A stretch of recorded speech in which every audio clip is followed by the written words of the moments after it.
2023 को उत्क्रमित उच्च माध्यमिक विद्यालय बैरिया के प्रांगण में 9वीं और 10वीं कक्षा के संयुक्त जो क्लास आयोजित किया गया है, इसमें आज हम सुरक्षित शनिवार के उपलक्ष्य में जो विषय वस्तु हम लोगों को प्रोवाइड करवाया गया था, शीतलहर से बचाव के उपाय, इस पर हम चर्चा करने के लिए एकजुट हुए हैं। आज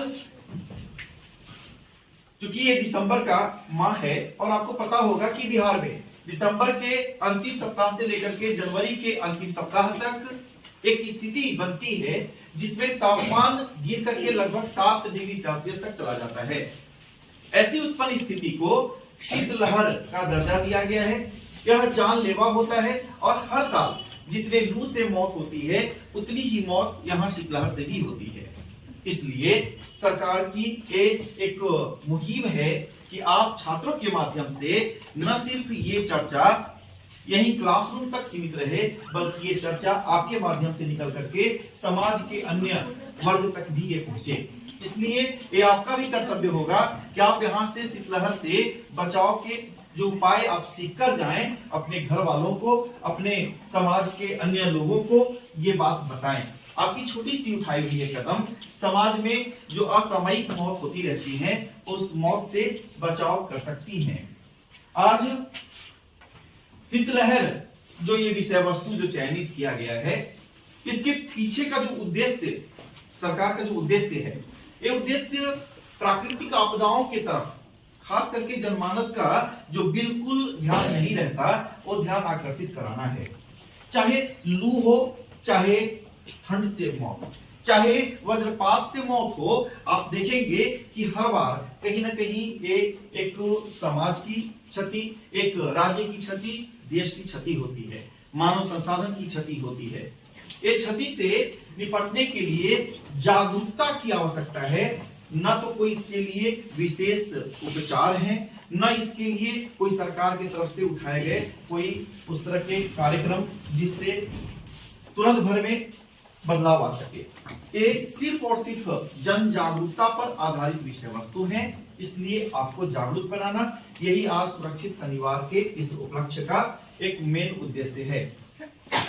शीतलहर में सबसे पहले कौन सी ऐसी दशा आती है कि इंसान की असामयिक मौत होती है, अचानक से मौत हो जाती है, इस पर हम चर्चा करते हुए हम बताना चाहेंगे कि हमारे शरीर का तापमान, जो स्वस्थ शरीर का जो तापमान रहता है वो 98 डिग्री फ़ारेनहाइट तक जो है वो निर्धारित किया गया है। लेकिन कभी कभी स्थिति बन जाती है कि 96 से 98 डिग्री फ़ारेनहाइट जो स्वस्थ व्यक्ति का शरीर का जो तापमान होता है, अगर वो तापमान जब 98 से ऊपर उठता है, जिसको आप बुखार की स्थिति कहते हैं, उसको हाइपरथर्मिया कहा जाता है। लेकिन अगर 96 से गिरते हुए तापमान 94, 92, 91, 90 डिग्री फ़ारेनहाइट तक हो जाए तो ऐसी दशा को हम लोग हाइपोथर्मिया कहते हैं। जब शीतलहर जब चलती है तो आपके शरीर में ये हाइपोथर्मिया के ही लक्षण दिखाई देते हैं। अचानक से कपकपी होना, बहुत ज्यादा ठिठुरना, आपके लंग्स और फेफड़े धीरे धीरे कार्य करना बंद कर देते हैं, सांस लेने में परेशानी होती है, जी मिचलाता है, उल्टी होती है और इंसान की मौत हो जाती है। सबसे पहले हम लोगों को हाइपोथर्मिया से बचाव के उपाय ढूंढने चाहिए।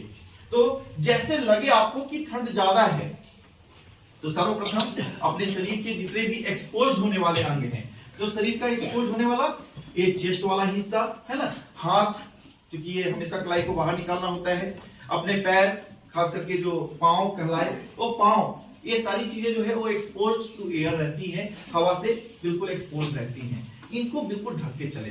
चेहरा सबसे ज्यादा एक्सपोज रहता है, कान एक्सपोज रहता है, तो हम कान पे अच्छे से मफलर बांध के चले।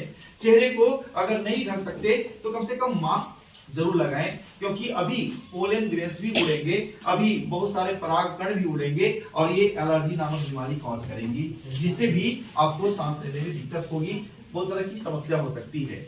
तो मास्क सिर्फ कोरोना के लिए नहीं बनाया गया था, बल्कि आम रूप में जो ऐसे पोलन ग्रेन्स और जो हमने कहा था कि अभी एग्रीकल्चरल जो वेस्ट है हमारे, जो कटाई चल रहा है, थ्रेसिंग चल रहा है, तो उससे भी बहुत सारे पार्टिकल्स जो है इस हवा में तैरते रहते हैं। तो मास्क लगाएं। जिस दिन भी ठंड ज्यादा बढ़े उस दिन आप अपने आंख पे चश्मे अच्छे से जो है मास्क लगा करके, चेहरे को ढक करके, हाथ में अपने ग्लव्स पहन करके, पैर में जुराबे पहन करके यानी मोजे पहन करके आप बाहर निकले, अगर निकलना बहुत जरूरी हो तो।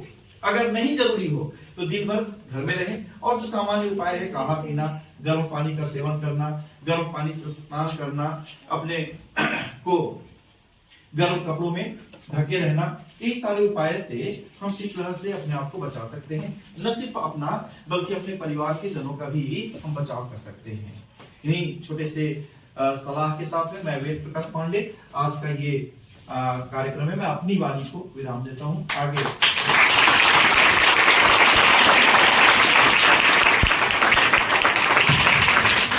आगे कोई विशेष अगर और उपचार हो